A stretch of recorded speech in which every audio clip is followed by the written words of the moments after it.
Pastaj thot pejgamberi sallallahu alaihi wasallam vazhdon, o takshifa anhu kurbatan, apo t'ja largosh një breng, 2. O taqdi anhu daynan, apo t'ja largosh një borx, 3. O tatruda anhu juan, apo t'ja largosh urin, nëse ka dikush fukarat që s'ka bukë me hangër, 4. 5. ولأن أمشي مع أخ في حاجة أحب إلي من أن أعتكف في هذا المسجد شهرا. Shikoni, thot me ec që t'ja sosi një punë vllavit tem është më e dashur për mua se të bëj itikaf në këtë xhamin e pejgamberit sallallahu alaihi wasallam një muaj. Një muaj itikaf, një muaj 30 ditë, ka 24 orë me mbet mshel në xhami, ibadet Allahut me i bë është më pak e dashur te Muhamedi sallallahu alaihi wasallam se me shku me asos një punë një muslimanit që e ka një dert, e ka një hall, edhe ti mundesh me ndihmu ata. Me marr dokumentat se nuk din më orientu edhe me marr sporter edhe sporter thonë çet dokumentat merri. Allahu ta dhash hajrin usos puna. Andaj na ku kemi fol maharat para shumë viteve që muslimani duhet më kysh në institucionet e shtetit për me aletu jetën muslimanëve, që kjo është kuptimi i kësaj. Edhe pse dalin shpesh herë njerëzit na kritikojnë, madje edhe na shajnë, edhe ofendojnë, edhe normalisht lloj etiketash na ngjesin në momentet kritike kur ndodh, domethënë, përdorimi i muslimanëve kundër muslimanëve.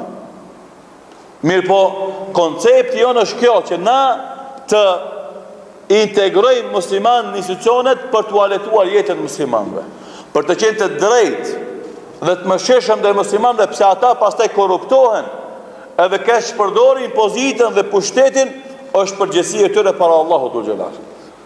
Për atë pjesë nuk japim na përgjegjësi, sepse që në fillim u kemi thonë, mund të involvohesh në këto institucione me sinqeritet ndaj Allahut dhe ummetit, duke mos qenë tradhtar i kauzës, edhe e dyta duke mos e lënë namazin pa fal. Që do thotë, me këta kushte ti e ruan qëllimin e integrimit, edhe çka adhurimin tanë nuk e lën pas dore, që është qëllim personal i jotin në jetë. Andaj të gjitha çka ndodhin në kundërshtim me këtë ose jashtë kësaj, është përgjegjësi e tij, e paaftësisë së tij që ai ta menaxhon situatën konform këtyre rregullave. Na ta kemi përgjegjësi pse ai është i paaft, nëse është i paaft ta lanë punën. Le të mirët me patligjana, me domate, le të punojnë pazar. Ama ai nëse mendon se është i aftë, atëherë me këto kushte le të vazhdon shërbimin e shoqërisë për të fitur kënaqësinë e Allahut dhe për të aletuar muslimanëve, sepse po thot pejgamberi sallallahu alaihi wasallam, me t'ja sosi një punë, t'ja kryej një nevojë, një musliman është më i dashur për mua se të bëj itikaf një muaj në xhami. Xhamin e pejgamberit sallallahu alaihi wasallam. Vazhdon, wa man masha ma akhihi fi hajatin yaqdiha lahu, thabbata Allahu qadamayhi yawma tazul aqdam, dhe kush ec në shërbim të muslimanit, Allahu dhul xhelal ja forcon këmbë këtij njeriu, a ditë që shumë këmbë kanë me rëshit para Allahu dhul xhelal ditën e Kiametit. Andaj shikoni, shërbimi që e bën shoqërisë për hir të Allahu dhul xhelal, dhe sipas asaj që thon pejgamberi sallallahu alaihi wasallam, ti forcon këmbë a ditë që shumë këmbë kanë me rëshit. Andaj këta dy hadithet, të parin edhe këtë dytin thash, ti merrni në tablon 1/70 format A1, ti printoni edhe ti bëni të mëdhaja, edhe ti lexoni sabah, drek, akşam, si recet e mjekut.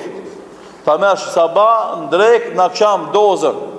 E t'ja kujtosh vetvetes dhe ta shofish ku je ti në krahasim me këto hadithe të pejgamberit sallallahu alaihi wasallam. Është Islami fe e jetës, nuk është fe e teqes.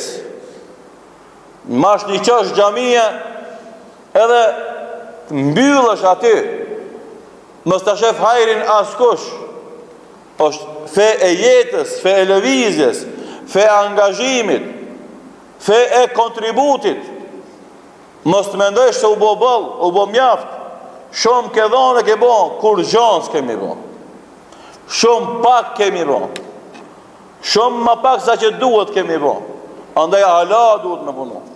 Hala duhet me kontribu, hala duhet me angazhu. Deri kur? Deri sa të kemi frym, na duhet me shërby këtë din, me fliu për këtë fe, me dhënë angazhim për këtë fe, dhe kur mos me ndi se ke bo shumë. Edhe je lodh nga kjo punë, e tash duhesh të marrësh pension edhe të marrësh pushim. Andaj feja islame me këto hadithe e edukon muslimanin që të jetë efektiv në të gjithë jetën e tij. Në të gjitha segmentet, thash pjesën humanitare, pjesën e urdhërimit të mirë, ndalimin nga e keqja, në krijimin e atmosferës pozitive në shoqëri, me i gëzu muslimanët, jo me i pikëllu ata, me përhap selamin, me i largu pengesat, me i largu vështirësitë, me kujdes për jetimin, për gratë e veja, e kështu me radhë, lloj shërbimesh që mund na t'ja ofrojmë shoqërisë. Edhe me këtë na fitojmë pastaj çka xhenetin e Allahut dhul xhelal. Pra, çka të bësh mirë, atë mirë Allahu ka me ta dhënë ty. Çka të bëjmë mirë dikujt, atë të mirë ka me na e bëu neve Allahu dhul xhelal. E para më do kush hup e kush fiton tash këto.